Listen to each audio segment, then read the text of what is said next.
London, London, London. London is my former home. I loved it. I lived there for 8 years before moving over to Toronto, and I miss her. London is one of the oldest cities in the world, so it makes sense that there are a whole bunch of urban legends in the ancient old town. Join me, your most amazing host Rebecca Felgate, as we talk about what may or may not be haunting ye olde city. Before we trot into this video, I just want to ask you guys to let me know what city you live in and whether you know of any local legends. Leave me your thoughts in the comments section down below. Also, if you guys want to connect with me on social media, my links are in the description box. All aboard the corpse train at number 10. Back in the early 1900s, at the dawn of the age of the London Underground, back when escalators were wooden and trains were creepier, there was a decidedly scary rumour going around. A lot of people swear that there used to be a special train that transported corpses from the Royal London Hospital in Whitechapel to morgues in the city. This makes a lot of sense because not only would it have been quicker, it also would have spared Victorian era Londoners exposure to sickness and disease. Now, the plague might not have been rife at that time, but other nasties were. Adding substance to the legend of the corpse train, a lot of people swear there's a bricked up tunnel at Whitechapel, saying it's the old entrance to the corpse train route. On top of that, there is also an abandoned station nearby called St Mary's on Whitechapel Road. Anyway, a lot of people think that the lost souls on board the corpse train still haunt Whitechapel station. Whitechapel, man, it was a spooky area. It was also the old stomping ground of Jack the Ripper. Speaking of Jacks, we've got another Jack at number 9. We've got Spring-Heeled Jack.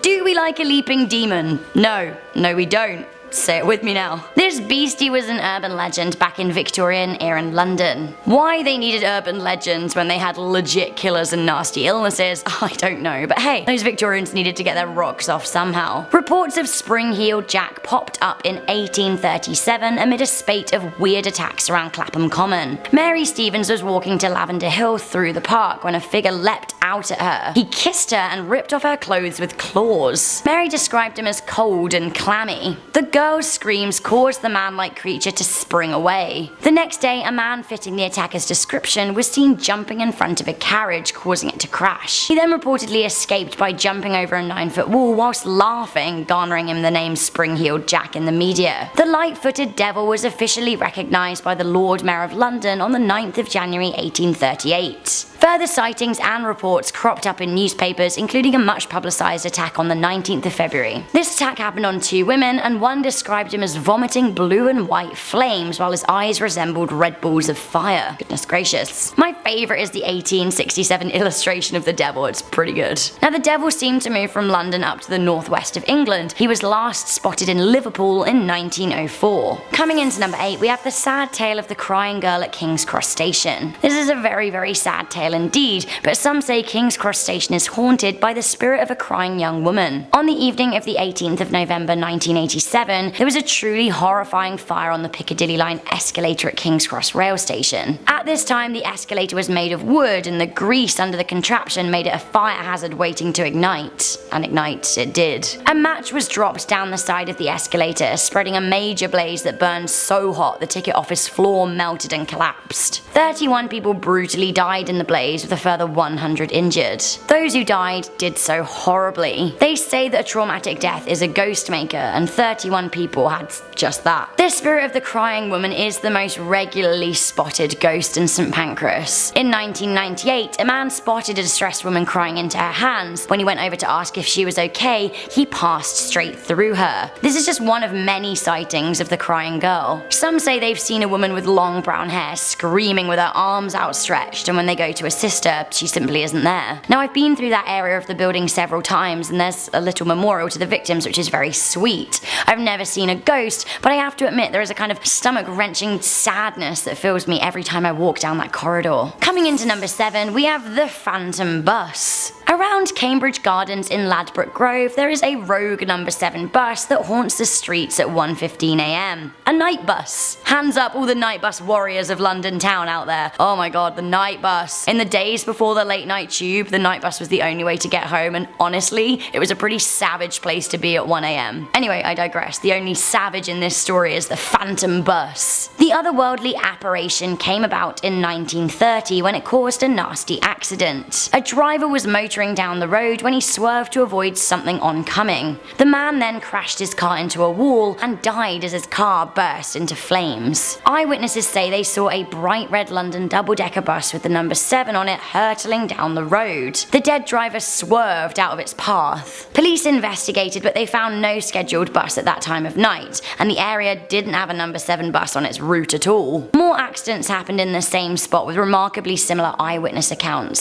Same number 7 bus, same out of control careering down the road. Okay, I love this one at number 6. We have Sir Francis Bacon and a half-plucked chicken. This won't be the last time that Highgate is mentioned on this list. The ghost of famous English philosopher Sir Francis Bacon is said to haunt Pond Square in Highgate, North London. His ghost is accompanied by a chicken, because why not? Now, Sir Francis Bacon died after catching pneumonia when he tried to stuff a chicken with snow in the street in order to experiment with freezing as a way of preserving meat. The events of the 17th century clearly had an impact on the area, and many people have reported seeing bacon and a fowl running amok around Pond Square. Most famously, a couple in the 1970s were snogging on a bench when their kissing sesh was disturbed by a rogue chicken that seemed to disappear into a wall. Coming into number 5, we have the Headless Ghost of Tower Green. Tower Green is within the Tower of London, and to be honest, the ghosts of the Tower of London could make up the entire 10-point list. So I'm gonna go and keep it simple with a lesser known ghost of the castle. Who am I talking about? I'm talking about Lady Margaret Pole, the 8th Countess of Salisbury. It seems her son offended King Henry VIII, but he was out of the country, so he exacted his revenge on his mother instead.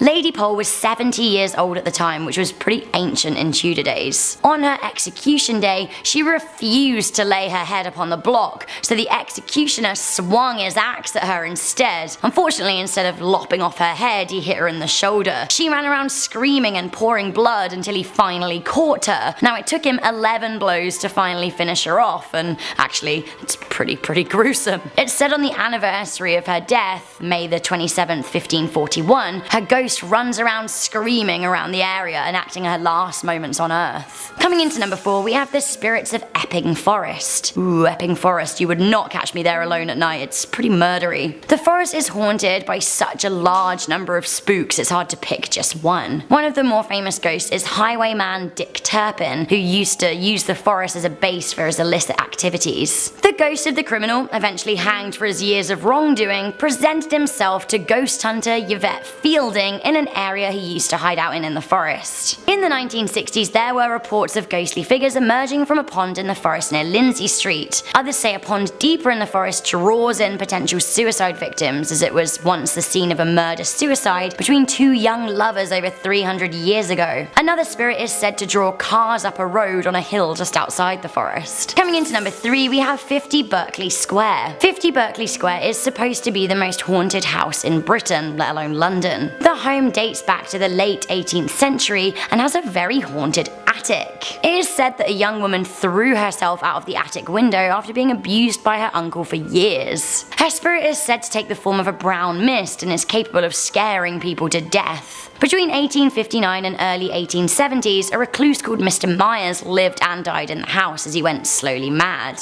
People who have stayed at the property, including Lord Lyttelton, have claimed to have seen the ghost aplenty. Lyttelton even shot at one once. The house was a particular focal point in the late 1800s when Mayfair magazine ran a piece about a maid who went mad and died after working at the house. Also, there were stories of 2 sailors dying emerging at the property. The property is currently the oldest unaltered building in London, and with private owners, little is known about the latest hauntings. Coming into number 2, we have the most haunted theatre in London. The stories of the Theatre Royal Drury Lane have gone on for centuries. There are so many urban legends here. Now, the theatre is the oldest theatre in London as well as being the most haunted. It's been on the same spot since the 16th century, but it has burned down twice. Now, theatres are highly emotional places and are regularly at the centre of hauntings. Drury Lane has a whole bunch of ghosts, including a mysterious man in grey, a famous clown Joseph Grimaldi, pantomime dame Dan Leno, and some say that Madame Two Swords herself sits in the aisle cradling a waxwork head. I worked in London theatres, and a number of my friends at the Theatre Royal Drury Lane had experienced experienced the man in grey firsthand. Now apparently, seeing him on opening night of a new show is supposed to be very good luck, and he reportedly appeared on the first night of Miss Saigon, one of the most successful musicals to ever run on the West End and Broadway. The man in grey loves the theatre and is said to regularly shush noisy patrons. The ghost of the clown is less helpful, however. He's said to kick actors on the stage. Get out of here, Grimaldi. Finally, at number 1, we have possibly the most talked about London legend. We have the urban legend of the Highgate Vampire. The Highgate Vampire is one of the most popular and credible London urban legends. Practically everyone who lives in the city or has ever lived in the city knows about it. The Highgate Vampire caused a media stir in the 1970s when there was a slew of supernatural activity in Highgate Cemetery in London. The legend started on a cold December night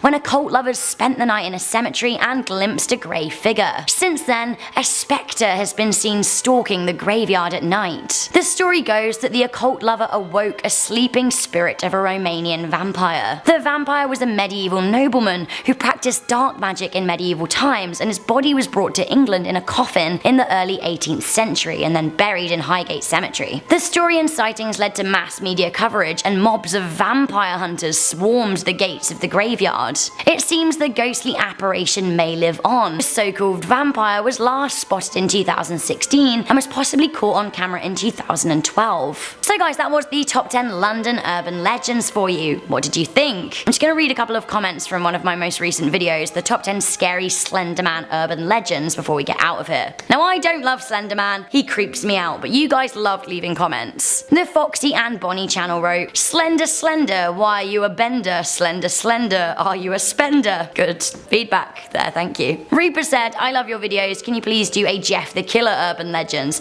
I don't know, like I'm really freaked out. Slenderman really scared me and I don't have to worry about Jeff the Killer coming at me. Although we did do a good video on Life's Biggest Questions about it, which you should check out. Blizzy Random wrote, Rebecca, I love your fashion sense. Thanks babe. So guys, that was this video for you. If you liked it, make sure you give it a good thumbs up. Do leave me a comment letting me know where you live and if there are any local or urban legends in your area. For now, I'm your host Rebecca Felgate. Once again, if you want to connect with me on social media, my link is in the description box down below. Share this video with a friend, but until then, have a good day. Bye.